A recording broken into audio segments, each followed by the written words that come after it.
6 entry ಕೊಟ್ಟಿದೆ.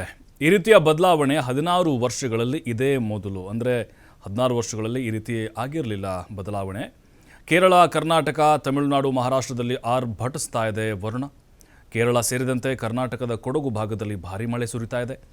ಮಹಾರಾಷ್ಟ್ರದಲ್ಲಿ ಪಶ್ಚಿಮ ಘಟ್ಟದಲ್ಲಿ ಧಾರಾಕಾರವಾಗಿ ಮಳೆ ಬರ್ತಾ ಇದೆ. ಹಾಗಾಗಿನೇ ಕೃಷ್ಣಾ ನದಿಗೆ ನೀರು ದೊಡ್ಡ ಪ್ರಮಾಣದಲ್ಲಿ ಹರಿದು ಬರ್ತಾ ಇದೆ. ಅದು ಏನಾಗುತ್ತೆ, ಕೃಷ್ಣಾ ನದಿ ನೀರು ಜಾಸ್ತಿ ಆಯಿತು ಅಂತ ಹೇಳಿದ್ರೆ ಉತ್ತರ ಕರ್ನಾಟಕದ ಬಹುತೇಕ ಜಿಲ್ಲೆಗಳಿಗೆ ಕಂಟಕ ಆಗುತ್ತೆ. ಉದಾಹರಣೆಗೆ ಬೆಳಗಾವಿ ಆಗಿರ್ಬೋದು, ಕಲಬುರಗಿ, ಬೀದರ್ ಈ ಭಾಗಗಳಿಗೆ ಹೆಚ್ಚಿನ ಹಾನಿಯಾಗುವ ಸಾಧ್ಯತೆಗಳಿದ್ದಾವೆ ಮುಂದಿನ ದಿನಗಳಲ್ಲಿ. ಇನ್ನು ರಾಜ್ಯದ ಕರಾವಳಿ ಒಳನಾಡಿನಲ್ಲೂ ಕೂಡ ಮುಂಗಾರು ಮಳೆ ಅಬ್ಬರಿಸ್ತಾ ಇದೆ. ಮುಂದಿನ ಒಂದು ವಾರದಲ್ಲಿ ಇನ್ನೂ ಹೆಚ್ಚಿನ ಮಳೆಯಾಗುವ ಮುನ್ಸೂಚನೆ ಇದೆ. ಜೂನ್ 4ರ ವೇಳೆಗೆ ಇಡೀ ದೇಶವನ್ನು ಮಾನ್ಸೂನ್ ಆವರಿಸುತ್ತೆ.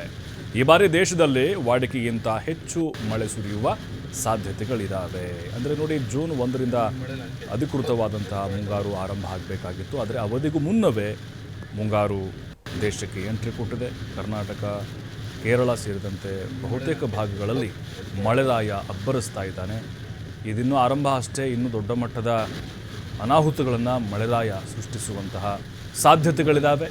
ರಾಜ್ಯದ ನದಿಗಳೆಲ್ಲವೂ ಕೂಡ ಭೋರ್ಗರಿತಾವೆ. ಈಗಾಗಲೇ ಕಾವೇರಿಗೂ ಜೀವ ಕಳೆ ಬಂದಿದೆ. ಉತ್ತರ ಕರ್ನಾಟಕ ಭಾಗದಲ್ಲೂ ಕೂಡ ಧಾರಾಕಾರವಾಗಿ ಮಳೆ ಆಗ್ತಾ ಇದೆ. ಅಲ್ಲಿ ಕೃಷ್ಣಾ ನದಿಯಿಂದ ಅಪಾರ ಪ್ರಮಾಣದ ನೀರು ಬಿಡುಗಡೆ ಆಗ್ತಾ ಇದೆ.